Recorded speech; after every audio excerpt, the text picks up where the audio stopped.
É possível que a gente tenha estranhado ou pensado assim, mas olha, é muito sem noção mesmo São Pedro, né? Fazer essa pergunta para Jesus: quantas vezes eu devo perdoar o meu irmão? Isso é pergunta que se faça, né?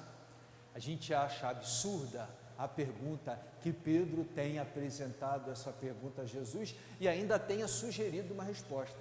Porque Pedro pergunta assim: quantas vezes eu tenho que perdoar o irmão? Até 7. Pedro apresentou o limite de 7 como muito, o limite dele. E Jesus responde assim: eu não digo até 7, mas até 70 vezes 7, que não é exatamente 490 o que Jesus quis dizer com 70 vezes 7. A ideia de Jesus é dizer sempre, perdoar sempre.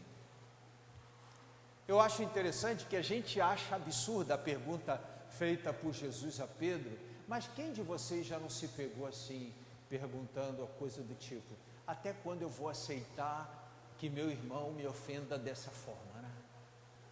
Até quando eu vou ser paciente com meu irmão e dizer: não, eu te perdoo, meu irmão? Há quantas vezes a gente já não se pegou perguntando assim para si mesmo: até onde eu vou no meu perdão com esse camarada ou com essa pessoa aí? A palavra de hoje nos coloca diante dessa pergunta e ela inverte um pouco o sentido da pergunta, porque a gente sempre pensa no perdão que oferece a alguém como um favor que você faz a quem é perdoado, e como se você só perdesse com esse gesto de perdão. Um engano. A primeira leitura de hoje do livro do Eclesiástico diz assim: até os ímpios evitam o rancor e o ressentimento e a raiva, porque sabem que isso adoece o coração, envenena a alma, o espírito. O perdão é antes um favor que você faz para você. É uma atitude de autoproteção da sua estrutura psicoemocional e afetiva, porque o rancor e o ressentimento nos adoecem na raiz dos nossos afetos, na raiz das nossas emoções, também na raiz da nossa alma e na nossa profunda comunhão com Deus. Então fica claro, na primeira leitura de hoje, tem até um trechinho que diz assim: como alguém quer pedir de Deus a cura se é incapaz de perdoar o seu irmão? Porque se é incapaz de perdoar o seu irmão, pede a cura, mas ainda está se alimentando da causa da doença. Só um minutinho para eu tomar uma aguinha, está quente aqui.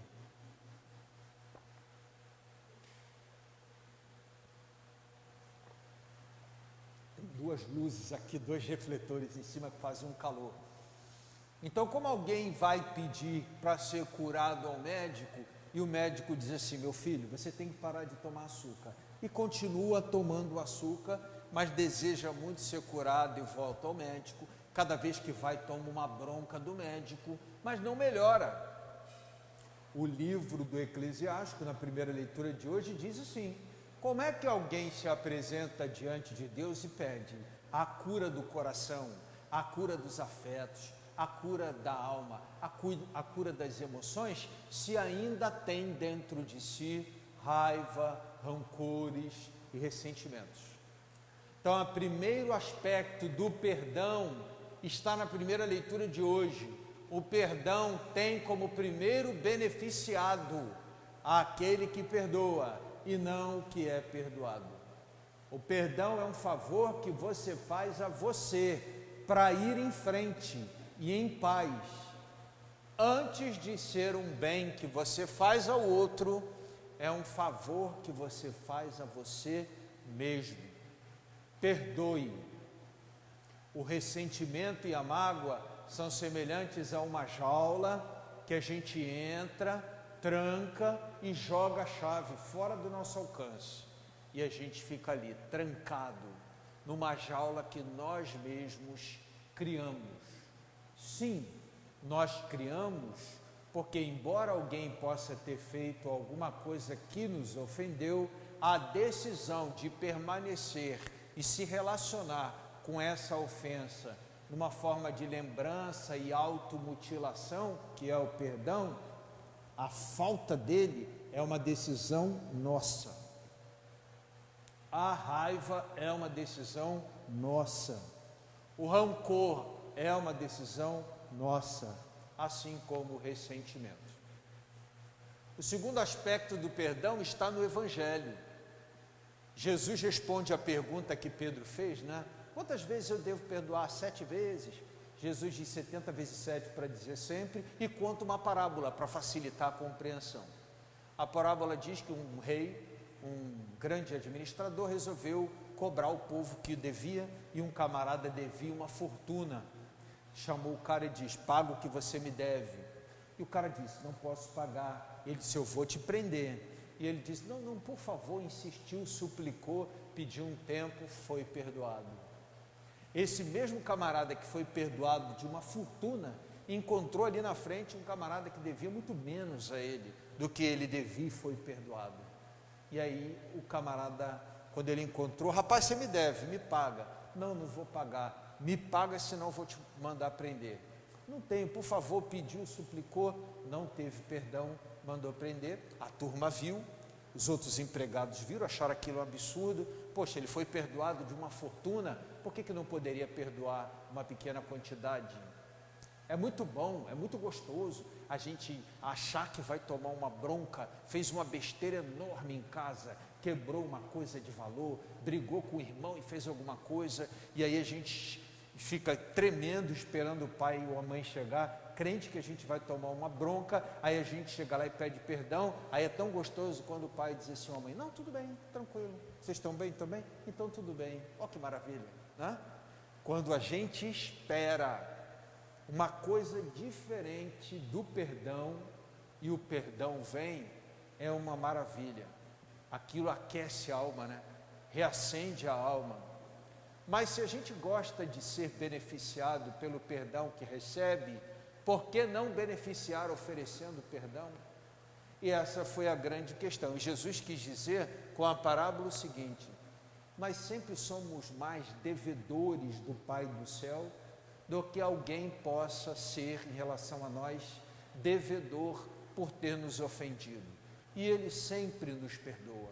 E se Ele sempre nos perdoa e a nossa dívida é alta, é grande, por que não perdoar o irmão que nos deve menos, que ofendeu menos e pediu perdão?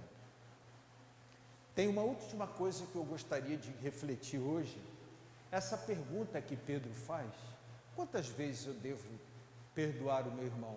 Que às vezes a gente faz assim: meu Deus, até quando? Quantas vezes eu vou ter que perdoar esse camarada aí, que já me pediu perdão tantas vezes, né? Filho tem muito isso: mãe, perdoa, nunca mais eu vou fazer. No mesmo dia ele faz ainda umas 2 ou 3 vezes a mesma coisa. E a gente diz: eu te perdoo, mas cansa, né? Mas o sempre de Jesus é desafiante. Mas eu acho que essa pergunta, às vezes, ela tem outras modalidades que a gente não entende bem. A gente acha que, por exemplo, perdoar significa permitir que a pessoa volte a ofender outras vezes e não tomar uma distância segura para não ser ofendido. A gente acha que perdoar é esquecer. Não é. Esquecer é uma coisa, é difícil para a gente, né? O computador é uma maravilha, que você vai lá, seleciona o que você não quer e aperta um botão, tum, acabou, não está mais ali.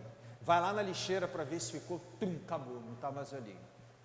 A nossa cabeça, a nossa memória não funciona assim. E às vezes ela ainda é danada, porque ela resgata coisas que estão lá atrás e traz à nossa memória algumas experiências de ofensa, que se a gente não estiver atento e for dando vazão àquilo, daqui a pouco a gente está cheio da mesma raiva do dia em que foi ofendido. Fazendo jus àquele refrãozinho da música popular brasileira que diz: recordar é viver. A gente acaba revivendo uma coisa que aconteceu com a gente, ficou tão lá atrás, mas a gente permitiu que aquilo viesse, foi deixando, deixando.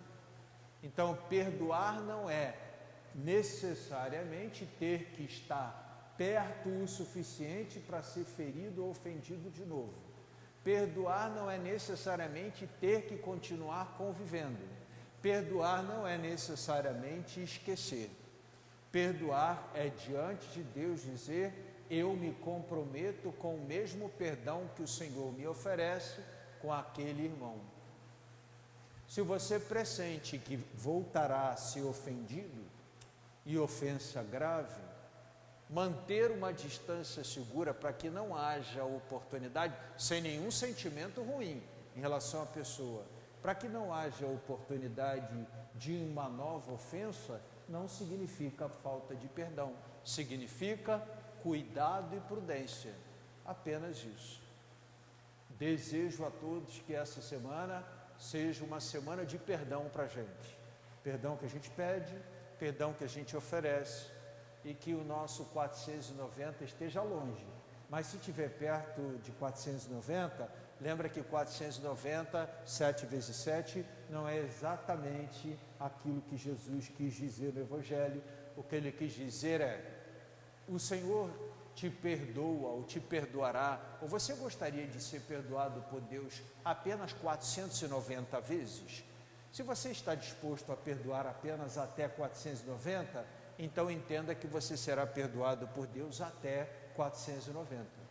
A oração que Jesus ensinou para a gente diz assim, ó: perdoai-nos, ó Pai, as nossas ofensas, assim como nós perdoamos a quem nos tem ofendido. Ela cria uma relação de condição entre o perdão de Deus e o perdão de Deus que passa por mim e eu ofereço ao outro.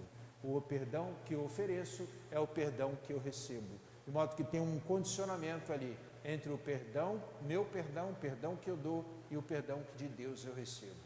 Vamos com alegria de pé a professar nossa fé. Creio